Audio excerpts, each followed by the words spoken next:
దేవునికి మహిమ ఘనత ప్రభావములు కలుగునగాక. ప్రియ విశ్వాసులకు, తోటి క్రైస్తవ సమాజానికి, మెల్కొల్పు ప్రార్థన వీక్షకులకు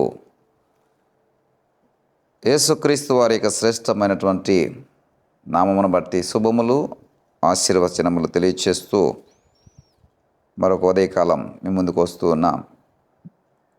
ఒక చక్కటి మాట, దేవుని మాట మీకు అందించాలని ప్రేరేపణ, దర్శనం కలిగిన వారమై మరొక పర్యాయము మీ ముందుకు వస్తున్నాం. ఇది చాలా అవసరమైనటువంటి వాక్య పరిచర్య, చాలా అవసరమైనటువంటి సహవాసం. కొద్ది నిమిషాలు మాత్రమే ఈ పరిచర్య, ఈ సహవాసము జరుగుతుండగా ఒకసారి ఆలోచన చేద్దాం. మన సమయాన్ని, ఇవ్వబడుతున్నటువంటి కాలాన్ని ఎలాగా ఉపయోగించుకుంటూ ఉన్నాము. యెషయా గ్రంథము 55వ అధ్యాయంలో ఒక మాట రాయబడి ఉంటుంది. మీ ప్రాణము సారమైన దాని యందు సుఖింపనీయుడి. మీ ప్రాణమును సారవంతమైన దాని మీద సుఖింపనీయుడి అంటే మనకి ఇవ్వబడుతున్నటువంటి ఈ జీవము, మనకి ఇవ్వబడుతున్నటువంటి ప్రాణము, మనకి ఇవ్వబడుతున్నటువంటి ఈ ఆయుస్సు, మనకి ఇవ్వబడుతున్న ఈ దినములో దేని యందు సుఖింపనీయడం అంటే సంతోషించడము, ఆనందించడము, హాయిని కలిగేటువంటి స్థితిని కలిగి ఉండడం. దానికి ఒక ఆలోచన మనం చేస్తే సారమైన దాని యందు సుఖింపనీయమండి. సారమైన దాని యందు అంటే వ్యర్థమైన వాటి మీద కాదు, నిర్లక్ష్యమే అంటే ఎందుకు పనికిరానటువంటి వాటి మీద కాదు, సారము కలిగిన దాని మీద, సారమైన దాని మీద సుఖింపనీయడం. ఏది సారము కలిగినది, ఏది సారము లేనిది, ఏది సారము కలిగి మనల్ని ఆ సుఖములోనికి నడిపిస్తుంది, ఏది సారము లేక మనల్ని అబాసుపాలు చేస్తుంది, మనం గమనించాలి. అందుకనే నా మాట జాగ్రత్తగా ఆలకించి మంచి పదార్థము భుజించుడి అంటాడు పైన లైన్లో. మంచి పదార్థము భుజించుడి. ఈ ఉదయముననే మంచి పదార్థం మీరు భుజించాలి. ఏమిటి మంచి పదార్థము? మీరు ఇంట్లో చేసుకునేటువంటి ఉప్మా కాదు, మీరు ఇంట్లో చేసుకునేటువంటి ఇడ్లీలు కాదు, మీ ఇంట్లో చేసుకునేటువంటి పూరీలు కూడా కాదు. మంచి పదార్థం అంటే నిజానికి అవే మంచి పదార్థములు అనుకుంటే పొరపాటు. నిజానికి అవి కూడా ఇడ్లీ, దోశ, సాంబార్ ఇవన్నీ కూడా ఉదయాన్నే చెడునే కలగజేస్తూ ఉంటాయి. కడుపు నింపడం కోసము, కడుపు నింపుకునేటువంటి ప్రయత్నంలో తినేటువంటి ఆహార పదార్థాలు తప్ప అవి మీకు మంచి చేసేటువంటి ఆహార పదార్థాలు కావు. కాబట్టి అది భౌతికమైనటువంటి ఆహారం గురించి మీరు ఆలోచన చేయండి. అనేక మాధ్యమాల్లో దొరుకుతున్నాయి. కాబట్టి ఆ మాధ్యమాల్లో మీరు వెతికి మీ భౌతికమైనటువంటి స్థితి కొరకే చక్కటి ఆలోచన, ప్లానింగ్, ఒక సిస్టమ్ తయారు చేసుకోండి. అయితే నేను చెప్తుంది భౌతికమైనటువంటి ఆహారం కోసం కాదు, మంచి పదార్థము భుజించండి. ఉదయముననే నీ ఆత్మను తృప్తిపరిచే భోజనం మీరు భుజించాలి. ఉదయముననే మీ ఆత్మను సుఖింపచేసేటువంటి భోజనాన్ని మీరు భుజించాలి. ఉదయముననే మీ ఆత్మకు కావలసిన ఆహారము మీరు భుజించాలి. అప్పుడే మీ ఆత్మ లేదా మీ ఆత్మీయత మరి చెక్కు చెదరనటువంటి స్థితిలో, సంతోషం కలిగినటువంటి స్థితిలో, పరవశిస్తున్నటువంటి స్థితిలో, ఉజ్జీవం కలిగినటువంటి స్థితిలో ఉంటారు.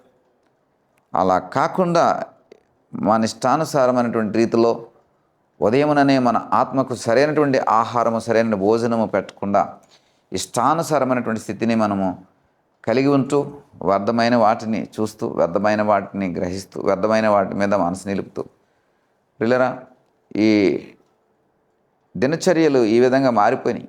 ఎందుకంటే వేకువ లేవడం తోడనే రకరకాలైనటువంటి మాధ్యమాలు, ఆ ఫోన్లలోనే రకరకాలైనటువంటి రీల్స్, రకరకాలైనటువంటి వ్యాపకాలు. ఎవడు స్టేటస్ పెట్టాడు, ఎవరు ఇది చేశారు, ఎవరు అది చేశారు,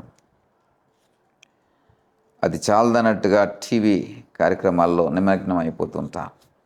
నేను చెప్పాలంటే టీవీకి ఇంకా ప్రాముఖ్యత నేటి కాలంలో తగ్గిపోయింది. ఎందుకంటే మీ అరిచేతిలో 24/7 కావాల్సినప్పుడు ఒక ఫింగర్ టచ్తో మరి మీరు ప్రారంభించుకోగలుగుతున్నారు. ఫింగర్ టచ్తో దాన్ని చూడగలుగుతున్నారు. ఫింగర్ టచ్తో మీరు మరి మీకు కావలసిన చోటుకి ఆ యొక్క యూట్యూబ్ ద్వారా మీరు వెళ్ళగలుగుతున్నారు. కాబట్టి ఈ విధమైన కాలయాపన చేస్తూ, ఈ విధమైన వ్యర్థమైన వాటి మీద మనసు నిలుపుతూ మరి సమయాన్ని వృధాపరుచుకుంటున్నటువంటి అనేక మంది కొరకు ఈ రోజున చెప్తున్న మాట ఏమిటంటే, జాగ్రత్తగా ఆలకించండి, మంచి పదార్థం భుజించండి, వ్యర్థమైన చెత్తంతా తీసివేయండి. దానివలన ఏమీ ప్రయోజనం లేదు. మంచి పదార్థములు భుజించాలని దేనికి వాక్యం సెలవిస్తుంది. మంచి పదార్థం నీకేమైనదో ఆలోచన వచ్చి, నీ ప్రాణమునకు సారవంతమైనటువంటి ఆహారం ఏదైనదో ఆలోచించి, నీ ప్రాణమునకు బలపరిచేటువంటి ఆహారం ఏదైనదో ఒకసారి ఆలోచించి. కాబట్టి ఆ మంచి పదార్థములు నీ ప్రాణమునకు సారము కలిగజేసే మంచి పదార్థాలు భుజించటానికి ప్రతిరోజు కూడా ప్రయత్నం చేయండి. ప్రతిరోజు కూడా వేగిరపడండి. ప్రతిరోజు కూడా సిద్ధపాటు కలిగండి. మన్నా కురిసే సమయానికి ఇజ్రాయేల్ అందరూ కూడా ఉదయముననే పోయి ఆ మన్నాను ఏరి తెచ్చుకునేవారు. అలాగే మీరు కూడా ఉదయముననే మీ ప్రాణములను సుఖింపచేసేటటువంటి ఆహార పదార్థాలు, మీ ప్రాణమును సుఖింపచేసేటువంటి భోజన పదార్థాలు భుజించండి. ఇదిగో మేల్కొల్పు ప్రార్థన అనేటువంటి ఈ సహవాసము ద్వారా చక్కటి జీవాహారపు మాటలు మీకు అందించబడుతున్నాయి. చక్కటి సారము కలిగినటువంటి ఆహారము మీకు ఈ వాక్యం ద్వారా అందించబడుతుంది. సారము కలిగినటువంటి ఈ వాక్యమును బట్టి మీరు మరి బలపరచబడి మీ దైవికమైనటువంటి జీవితంలో ఆత్మ బలమును బట్టి గొప్ప కార్యాలు మీరు చేయగలరని మరి నేను నమ్ముచున్నాను. చేయగలరు, సాధించగలరు. దేవుడు మీకు తప్పగా సహాయం చేసే దేవుడు, తప్పగా మరి బలపరిచే దేవుడు. కాబట్టి దేవుని సన్నిధికి వస్తూ ఈ విధంగా ప్రార్థన చేయండి. ఈ విధంగా ప్రభుని అడగండి. ప్రభువా మాకు సహాయం దయచేయండి. ఇదిగో ప్రభువా, సారమైన దాని యందు మేము మనసు నిలిపి మా ప్రాణంను సుఖింపచేయటకు సహాయం దయచేయండి. అయా, మీ మాట మంచి మాట జాగ్రత్తగా మేము విని మంచి పదార్థమును బట్టి మేము భుజించగలిగితే మా ప్రాణములను సుఖవంతమైన రీతిలో ప్రభా వాటిని నడిపించుకోగలుగుతాం. అన్నీయు మా చేతిలోనుంది. అన్నీయు మా యొక్క పరిస్థితులకు అనుకూలంగానే ఉంది. ఇదిగో ప్రభా, ప్రతి ఒక్కరిని కూడా దర్శించండి. ఎవరైతే ఈ వాక్యమును బట్టి మీతో ఈ సహవాసంలో పాల్పంపులు పొందుకుని